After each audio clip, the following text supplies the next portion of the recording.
امام اہل سنت حج کے بعد مسجد نبوی میں حاضری ہوئی، جیسے داخل ہوئے دنگ اور حیران رہ گئے کہ میرے مولا احمد رضا تو ساری زندگی یہ کہتا رہا کہ حضور کا گنبد، حضور کی قبر انور یہ تو کعبے سے افضل ہے، مقام ابراہیم اور عرش اور کرسی سے افضل ہے، میرے مولا یہاں تو گنبد خضرا مسجد نبوی کی بائیں جانب، اس میں حکمت کیا؟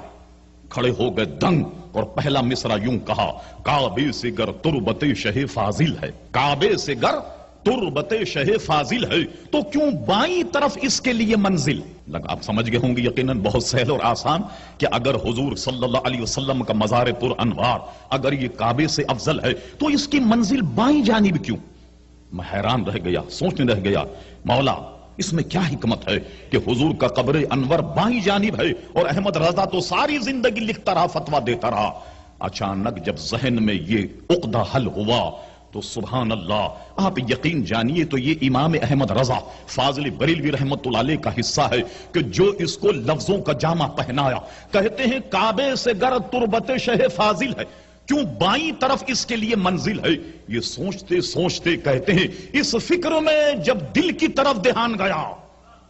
کہنے لگے میں سوچنے لگ گیا، سوچتے سوچتے میرا ذہن مان اپنی دل کی طرف گیا۔ افو، نبی کریم علیہ السلام کا ارشاد ہے کہ صاحب دیکھیے دہنے ہاتھ سے کھائیے، دہنے کو فضیلت، دہنے کو ہر معاملے میں ترجیح دیجیے، مگر یہ جو دل ہے یہ بھی ارشاد ہے نبی کریم علیہ السلام کہ انسان کے اس بدن میں ایک ایسا گوشت کا لوتھڑا کہ وہ اگر صحیح کام کرے پورا بدن صحیح کام کرے گا، وہ اگر مفلوج ہو جائے پورے بدن کو مفلوج کر دے گا، اور اس لوتھڑے کا، اس گوشت کے ٹکڑے کا نام کیا ہے؟ دل۔ یہ بتائیے صاحب، دل میں اگر خرابی ہو جائے سارا بدن خراب ہو جائے گا، دل اگر ورغرانے لگ جائے سارے بدن کا رخ پھیر دے گا، دل میں اگر فساد پیدا ہو جائے سارے معاشرے اور ماحول بلکہ بدن میں فساد پیدا ہو جائے۔ گویا انسان کے بدن میں ایک دل کو مرکزیت حاصل ہے۔ یہ الگ بات ہے کہ صوفیہ بظاہر جو گوشت کا لوتھڑا ہے یہ اس کو دل کہتے ہیں، یا ایک سوچنے سمجھنے کی صلاحیت ہے اس کو دل کا نام دیا، ہم اس گتھی میں نہیں جانا چاہتے۔ غرض کہ انسان کے بدن میں ایک گوشت کا ایسا لوتھڑا جس کو دل کہا جاتا ہے۔ اب ٹٹولی یہ مرکزی، یہ منبع، یہ محور پورے بدن کا، بدن میں ٹٹولیے تو یہ اللہ تبارک و تعالی نے اس دل کو انسان کی کس جانب رکھا؟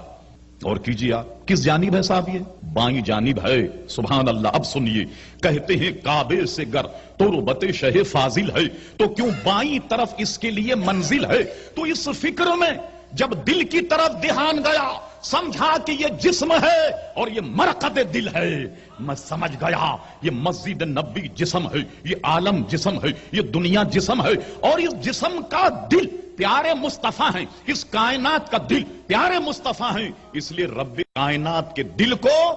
مسجد نبوی کے بائیں جانب رکھا۔ کعبے سے گر تربت شہ فاضل ہے کیوں بائیں طرف اس کے لیے منزل ہے۔ اس فکر میں جب دل کی طرف دھیان گیا، سمجھا کہ وہ جسم ہے، یہ مرقد دل ہے، حضور اس کائنات کا دل ہے، اس کائنات کی جان ہے، اس کائنات کی آن ہے، اور اس کا مختصر ترجمہ اعلی حضرت امام اہل سنت مجدد میت حاضرہ صاحب الحجت القاہرہ مؤید ملت طاہرہ مولانا شاہ احمد رضا خان فاضل بریلوی رحمت اللہ علیہ یوں فرماتے ہیں کہ انہی کی بو مایہ سمن ہے، انہی کا جلوہ چمن چمن ہے، انہی سے گلشن مہک رہے ہیں، انہی کی رنگت گلاب میں ہے۔